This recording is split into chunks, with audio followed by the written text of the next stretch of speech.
In general, I like to keep things with my game controllers simple and free of silly gimmicks.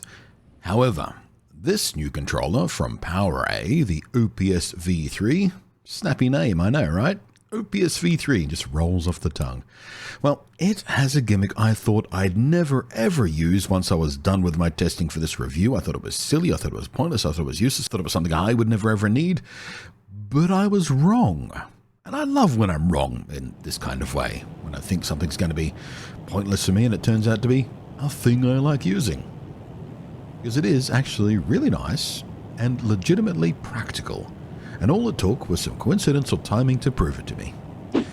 Hello again, I am Blunty, and no, the gimmick I'm talking about is not the LED lighting, although that is clearly the most immediately obvious gimmick that this controller has. The good news on that, for those of you about to complain about RGB, well, if you think a glowing controller is silly, but you wind up liking the rest of the controller as much as I'm about to tell you that I do, it can be turned off quickly, easily, and completely. But if you do like a bit of glowing style points, well, you can of course have it do all the expected colors from an RGB device. It has 5 different zones, so you can mix and match a bunch of different colors if you like, and it does the, the fading, the cycling, the blinking, all of that kind of stuff. If I'm going to use something like this, I just prefer it to be steady, so it's not distracting in my peripheral vision, know what I mean? So for my testing, I just left it on a soft purple glow, same as my rig and my mouse as well, for that matter. Now, with that aside, let's talk the useful stuff, shall we? It'll connect USB direct for wired mode, it'll do Bluetooth, or a dedicated wireless mode to a dongle, which we'll come back to in a minute because that has a gimmick all of its own. The other bottom buttons down here are for sync and profile is for switching between different presets of custom setups for its extra programmable 4 back buttons and 2 extra shoulder buttons. The sticks and the triggers are all Hall effect too, so drift-free and excellently responsive and sensitive. Outside of all that, the layout is near identical in spacing and size to your standard Xbox controller, although it is just a little meatier in every direction, something that I, a dude with big paws, rather likes.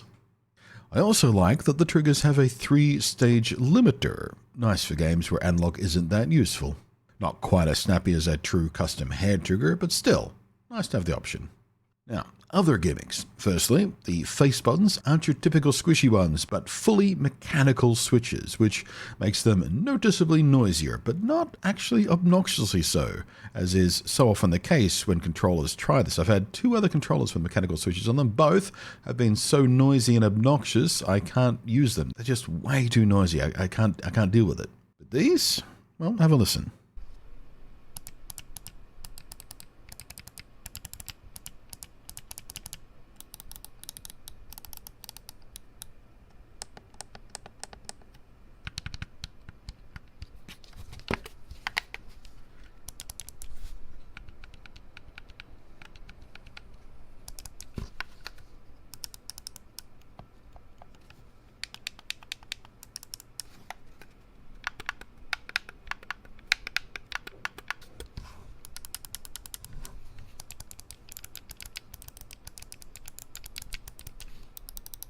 This is the first time I've not hated the noise on a controller trying this. And the other gimmick, the one I was sure that would be useless to me, well, the sticks have a 2-stage twist to extend feature.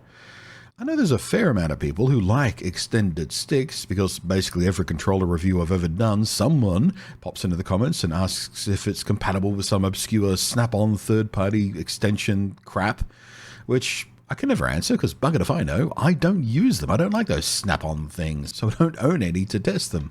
This though, built right in, mechanically to the controller, switchable at any point just with a little twist, so much more practical. The reason I'd figured I'd never use it outside the reviews is very few games I play feel like they're improved with the extra leverage and finer control people like extended sticks for. I have tried them. Some of the other controllers I've reviewed come with alternate extended sticks in the box that, that either snap onto the existing sticks or, you pull off the knob from the existing stick and put on a new one, that kind of stuff. Never liked them. Always too fiddly and, you're always at risk at losing the pieces when they're not attached, that sort of stuff. And again, so many of the games I play just they don't take advantage of this. They're not better with the extended sticks. But as you may have caught on to by now, at least if you're watching the video and not just listening to it on a second screen somewhere, the recent technical alpha of Microsoft Flight Sim 2024 was the thing that really sang with the extended stick gimmick, because the 3 days it was available just happened to coincide with me putting this controller through its paces. Now, the amount of fine-grained control I had between the wonderfully sensitive Hall effect sticks themselves and the extension gimmick was extremely noticeable over trying to fly with a standard Xbox controller. Now sure, it's still not a patch on using, a proper actual flight stick or yoke or whatever, but for more casual players unwilling to spend big on specialist simmer controls, this is still a huge step up. In fact, despite being a long way from being a properly good sim pilot myself and being very rusty on flight sim in general, not even played the previous version in a few years even, when I streamed this last weekend, I was using this controller, and I got several people, including one regular flight simmer, asking me what controller, what flight stick I was using, and complimenting me on flying very, very smoothly. So that's a pretty big vote of confidence. Final gimmick. It comes with a charging stand, which I suppose isn't not really a gimmick in its truest sense, but it also doubles up as the wireless dongle. But if you like, you can also pull out a standard USB dongle from it and use it without the charging stand. So kind of like a charging stand and dongle extender all in one. It's a nice idea. Unfortunately, this is also the weakest part of this design. The charge stand attaches magnetically, but it's a very weak magnet and never really connects securely. It's almost always a bit of a fiddle to get it to correctly connect when I put the controller down, and very easy to knock off the stand if you've set the controller down somewhere where you're going to knock it with your coffee cup or something. I don't know. It's all a bit annoying and sloppy, but not a deal breaker. I'd still rather have a charging dock like this than, use a cable constantly being plugged and unplugged at the end and start of every gaming session. Still, I do wish they'd spent a little more time designing this.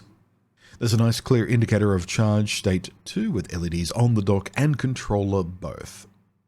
And you can expect up to 30 hours of battery life, which as you can imagine is kind of difficult to test under normal real-world gaming conditions, but it should be more than enough for anyone, even if you do leave the LEDs on to suck up slightly more juice. But there is one more issue that I really didn't like. The textured grip. It's really nice, very secure feeling, but something you might have noticed about it, it grabs way more grime than almost any other controller outside of Sony's own PS5 controllers that I've ever seen. My hands are pretty clean, I'm not a grotty bloke. I'm not working on engines by day and gaming by night. But the texture here just seems unusually efficient at collecting dead skin cells from otherwise clean hands. It is not difficult to clean, but it doesn't stay clean very long, which is frustrating. But again, it's not even close to a deal breaker. The controller never looks properly clean. It always looks slightly grotty on the grips, but it's a good controller. End of day, I think I'm moving this to my daily driver. This is going to be the controller I reach for just in regular gaming. It feels great. The sticks feel super responsive and crisp, and to my surprise, I like the extension gimmick. I'm not going to use it often, but when I do want it, it's real nice. The controller is a little noisier than I'd normally like my controller buttons to be, but it's also a lot quieter than every other mechanical Switch controller I've tried so far, and that's a trade I'm willing to make with a smile. I've streamed with it twice now, and it's not so noisy enough to make it into my microphone, so that's really all I need. Everything else feels great. So yeah, it's my new go-to, the PowerA OPS V3. Damn solid controller, with a bad name, gimmicks with practicality, and the best from PowerA that I've had in hand to date. So hopefully you found this useful, informative, whatever. Thank you to the patrons, as always, for your above and beyond support. I am Blunty, and we'll catch you next time.